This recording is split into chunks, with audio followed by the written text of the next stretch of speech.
Lieutenant Cale Arden stumbled into the shuttle bay, tripping over his own boots as if gravity itself had a personal vendetta against him. The human fleet's engineers glanced up from their panels, eyebrows raised, as Cale scraped his elbow on the door frame, muttering something about the shuttle's hostile architecture. The fleet commander, a stoic woman who had long since stopped questioning Cale's methods, simply sighed and waved him onward. "Just get in the damn shuttle, Arden, before the galaxy moves without you." Cale saluted awkwardly, tipping his helmet with a crooked grin, and stepped aboard. The shuttle smelled faintly of burnt coffee and ionized metal, an aroma that somehow made him feel at home. The mission brief had been dire. A force, alien and unstoppable, was sweeping across human colonies faster than a hyperflux current, leaving devastation and confusion in its wake. Starports had sent frantic signals, and the Council of Interstellar Governors had declared a full-scale emergency. And yet here he was, Cale, armed with a reputation he hadn't asked for, feeling like he had accidentally wandered into a heroic subplot. Unstoppable, they called it. He preferred messily overconfident and possibly dramatic. As the shuttle detached from the fleet, Cale's communications officer, a sharp-tongued woman named Lyra, leaned over the console. Her hair was a cascade of silver, reflecting the shuttle's lights, and her patience for Cale's antics was worn thin. "You do realize," she said, hands on her hips, "that the aliens you're about to face have fleets, weapons, and a collective brainpower that would make a supercomputer weep." Cale grinned, pressing a button that accidentally projected a holographic cat onto the dashboard, complete with animated laser eyes. The cat began batting at Lyra's hair. "Well, I figured we could use some morale," he said. Lyra swatted the cat away, muttering something about humans being the galaxy's biggest prank. Meanwhile, far across the galaxy, Queen Serena's throne chamber shimmered with crystalline light. She was human-like in every sense, with sharp features and eyes like liquid starlight, but her ears were long and tapered, twitching with every bit of information that flickered through the Empire's networks. She reclined on her throne, a figure of calm authority in a galaxy buzzing with panic. Advisors hovered around her, each more anxious than the last. "No weapon can stop him," she repeated, her voice both a warning and a challenge. Her long ears quivered with disbelief as data arrived showing the human soldier's track record, surviving ambushes, escaping traps, and somehow, by pure accident, it seemed, outsmarting the deadliest warriors in 3 systems. Back on the shuttle, Cale fiddled with the controls, leaning far too close to a panel and setting off a cascade of warning lights. "Ah," he said, "the life support system really appreciates unsolicited attention." The shuttle lurched, sending him tumbling into a chair, and Lyra groaned. "Do you ever not break things?" she asked. Cale peered up, brushing dust from his uniform. "Only when they're not interesting enough." As the shuttle entered hyperspace, the stars stretched into blinding streaks, and Cale felt a thrill he couldn't quite explain. Somewhere out there, an entire alien fleet awaited him, capable of ending worlds with a flick of a finger, or, if rumors were true, a flick of a thought transmitted telepathically across their hive mind network. Cale's mind wandered briefly to what he might say if captured. "Excuse me, could you not?" Didn't sound particularly heroic, but it had worked before. The human fleet's command center was a flurry of activity. Holograms flickered over consoles, showing alien ships with designs that looked like crystalline spiders, their legs shimmering with energy that could slice through steel. Cale watched from his viewport as the fleet prepared for confrontation and couldn't resist a quip. "Well, they sure do put a lot of thought into interior decorating." Lyra rolled her eyes. "Focus, Lieutenant. This isn't a sightseeing tour." Cale's shuttle arrived at the forward edge of the conflict zone, the space around him alive with the pulse of weapons and thrumming engines. He scanned the area, eyes catching a glint from a massive alien cruiser in orbit above a mining colony. Its surface was sleek, reflective, almost mocking in its perfection. Cale's stomach tightened. "Yep, definitely a big deal," he said aloud, then added under his breath, "But I do like the color scheme." Just then a transmission came through, direct from the alien command. The voice was smooth, melodic, and distinctly commanding, with just the hint of amusement. Kale answered with an awkward salute. Hello, I'm Kale. I received the invitation to, stop whatever you're doing." The alien paused, and Kale caught the glimmer of laughter in the voice. Lyra muttered, "You're definitely going to get us all killed." The alien fleet advanced, but Kale discovered something unexpected. Their formations were precise, yes, but rigid. Predictable. His own instincts, honed through years of chaotic training and sheer bad luck, gave him an edge. He executed maneuvers that looked reckless but confused the enemy, ducking between laser streams and evading interceptors. At one point, he accidentally triggered the shuttle's emergency beacon, sending a holographic projection of a dancing octopus into space. The alien drones hesitated, scanning the anomaly, giving Kale the precious seconds he needed to escape. Back on the throne world, Queen Serena watched the comm feed, her long ears twitching in disbelief as reports of the humans' antics arrived. Advisors muttered warnings, insisting this was merely luck, but Serena raised a hand. "No weapon can stop him," she said again, and this time there was something in her tone beyond frustration. Curiosity, perhaps, or even admiration. Kale, floating in the black expanse between stars, couldn't help but grin. Somehow he was still alive. Somehow, by a combination of luck, improvisation, and sheer audacity, he had survived the first brush with what everyone else called unstoppable. And as the alien fleet closed in again, Kale pressed another button, accidentally activating the shuttle's coffee dispenser. A steaming cup floated toward him. He sipped, smiled, and whispered, "All right, universe, let's see what you've got." The stars stretched past him, and the galaxy held its breath. Kale Arden, the clumsy, sarcastic, accident-prone human soldier, was already becoming legend, even if he didn't yet know it.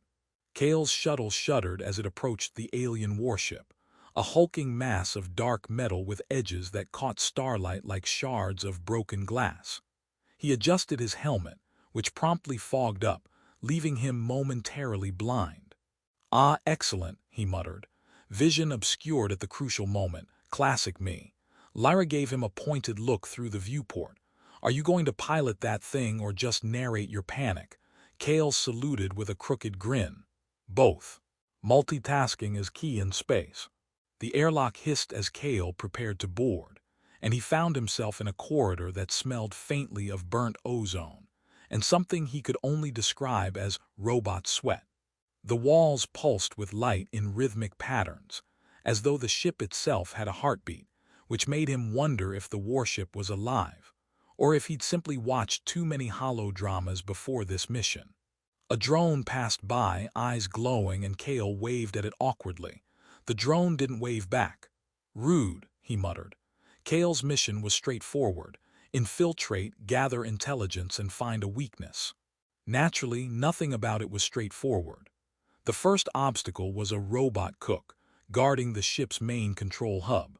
It wore a chef's hat 3 times the size of Kale's head, and its arms were equipped with cooking utensils that doubled as weapons. "State your purpose," it intoned, brandishing a whisk. Kale raised his hands. "I'm here to sample your culinary defense." The robot cocked its head, and Kale took this as encouragement. "I challenge you to a duel. Winner gets the holographic cookbook." He didn't know why he said that, but somehow the robot accepted.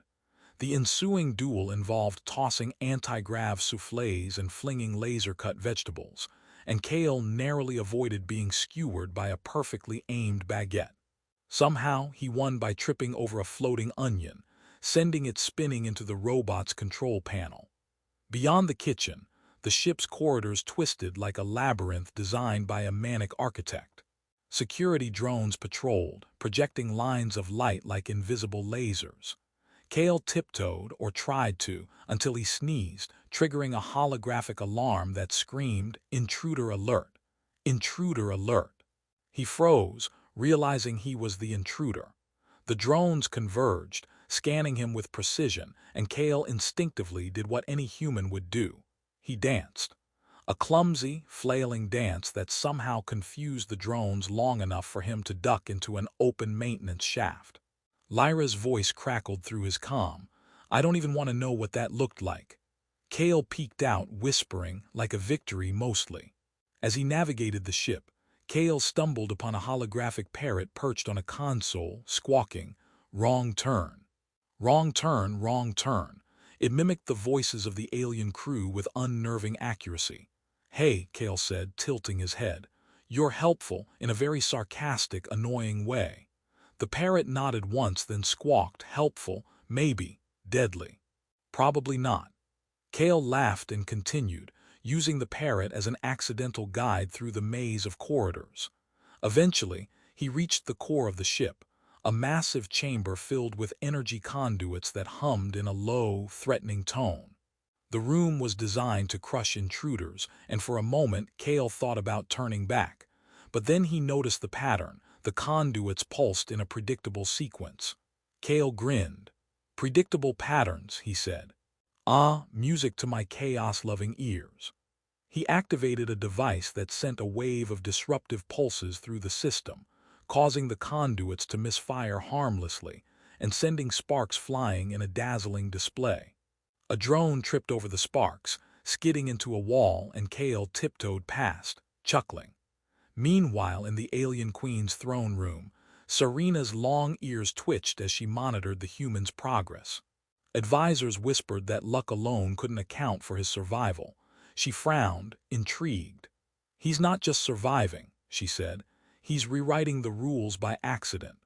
One advisor suggested deploying the ship's countermeasure, a weapon that could theoretically erase entire fleets. Serena raised a hand. "Not yet," she said. "Let's see how far this human can stumble before he's truly stopped." Kale stumbled into the next corridor, tripping over a maintenance panel and accidentally activating a holographic simulation of the ship's defenses.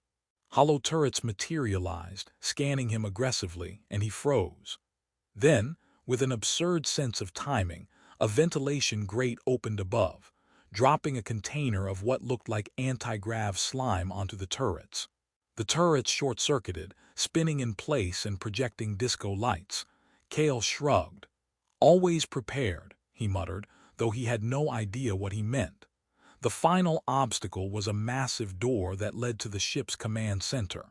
It was guarded by a pair of elite sentinels, each armed with energy spears and zero patience.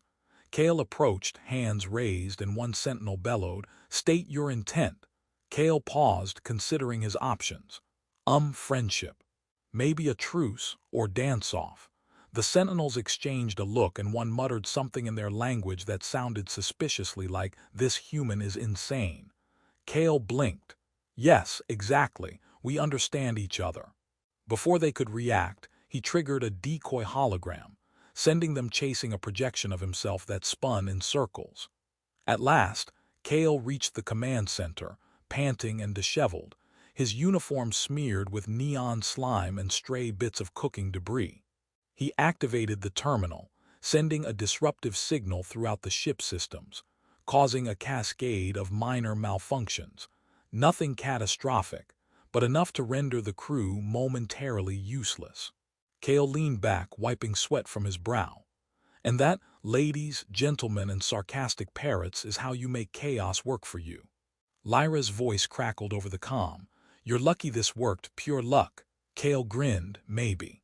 Or maybe it's skill, definitely skill, mostly chaos." He glanced out the viewport, watching the ship drift, temporarily incapacitated, and felt a thrill of accomplishment. Somewhere in the galaxy, Queen Serena's long ears twitched in disbelief again. He had survived, navigated, and disrupted the alien warship, not through sheer firepower, but through improvisation, ridiculous luck, and the kind of charm only a human could accidentally wield. As Kale prepared to exit the ship and return to the human fleet, he paused, watching the stars stretch past the viewport. Somewhere ahead, the alien forces waited, and somewhere in a crystalline throne room, Serena was considering just how unpredictable a human could really be. Kale tapped his helmet, sending a casual salute to the universe. "Next stop," he muttered, "who knows, but probably somewhere fun." The galaxy held its breath, and Cale Arden, the clumsy, sarcastic, accident-prone human soldier, had just turned an impossible mission into a comedy of calculated disasters, leaving both humans and aliens alike wondering if luck, or sheer audacity, might just be the most dangerous weapon in the universe. Cale Arden's shuttle lurched as it entered orbit around Serena's throne world, a planet of floating gardens, shimmering towers, and oceans that glowed with bioluminescent currents. He leaned over the console, accidentally pressing a sequence of buttons that activated the ship's emergency fireworks system. Sparks shot into the cockpit and Lyra groaned. "Did you mean to do that?" Cale grinned sheepishly. "Yes. It's called intimidation by style." The human fleet had taken positions around the planet, but Cale's eyes were fixed on the Queen's palace, a crystalline structure suspended above the floating gardens like a jewel on a silver chain. Somewhere in those halls, Serena waited. She was human-like, impossibly elegant, but with long ears that twitched at every movement and a gaze that could read the truth beneath any lie.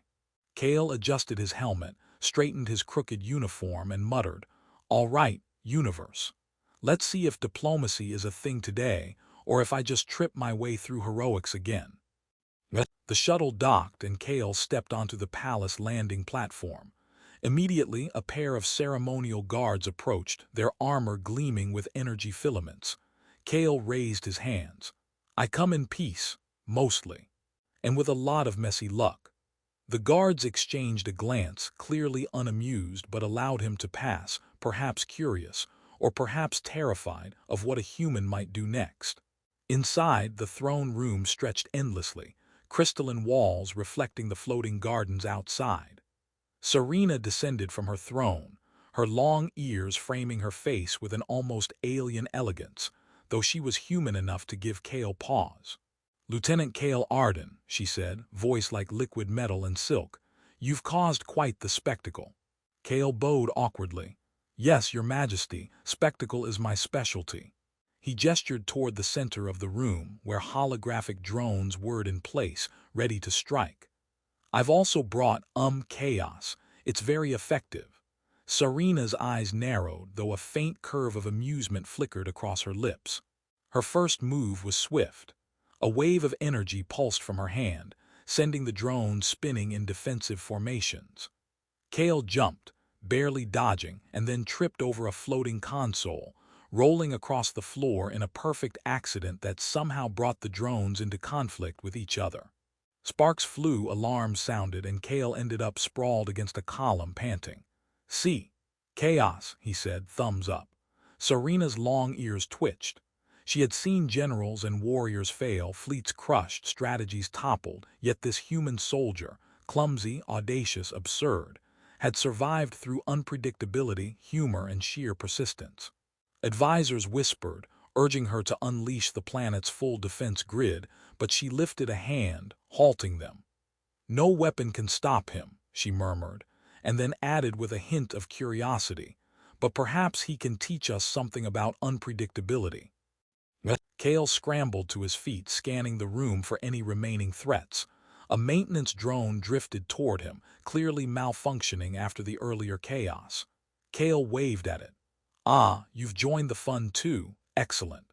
He pressed a button, which triggered a projection of a holographic octopus juggling the palace's security drones.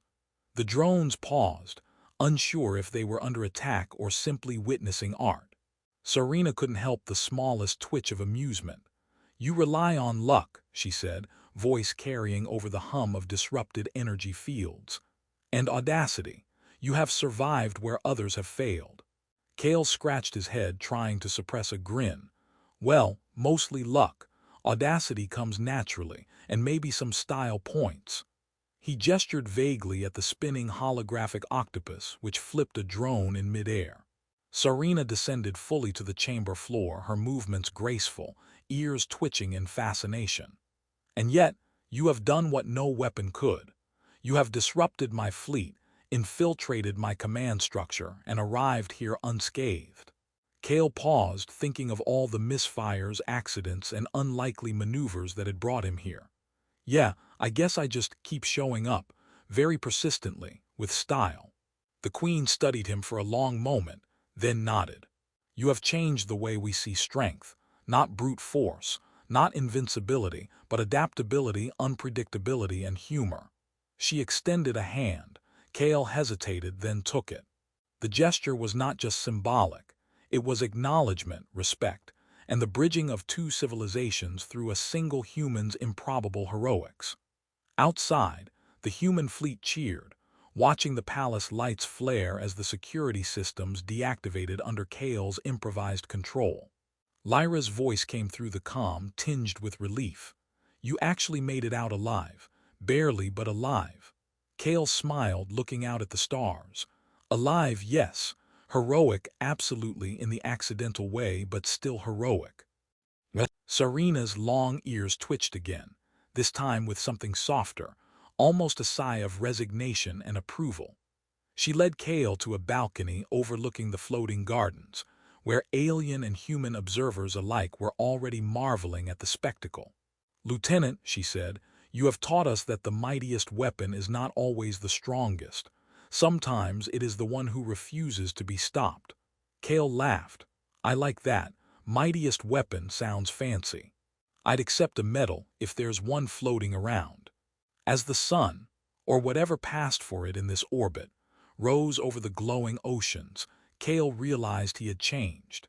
He had learned that courage wasn't always clean, that heroism could be messy and chaotic, and that humor could disarm more than a laser cannon ever could. He had faced what everyone called unstoppable and found a way to survive, adapt, and even make the galaxy laugh along the way. Serena's advisors looked on, puzzled and impressed. Kale turned to Lyra, holding out a hand to help her step onto the balcony. Next mission? He asked, smirking. Lyra shook her head, though a smile tugged at her lips. One battle at a time, Lieutenant. One battle at a time. Kale Arden, human soldier, chaos wielder, accidental hero, gazed out at the stars, feeling the weight and thrill of what he had accomplished. Somewhere between luck and daring, between missteps and improvisation, he had become legend, not through perfection but through persistence, courage, and an unshakable sense of humor. The galaxy had changed, and so had he. And somewhere, deep in the palace, Queen Serena's long ears twitched in quiet admiration, acknowledging that even the most unpredictable human could leave an indelible mark on the universe. The stars stretched infinitely, peaceful now, yet alive with possibility. Kale grinned, adjusted his helmet, and whispered, All right, universe, you've seen this trick once, but just wait.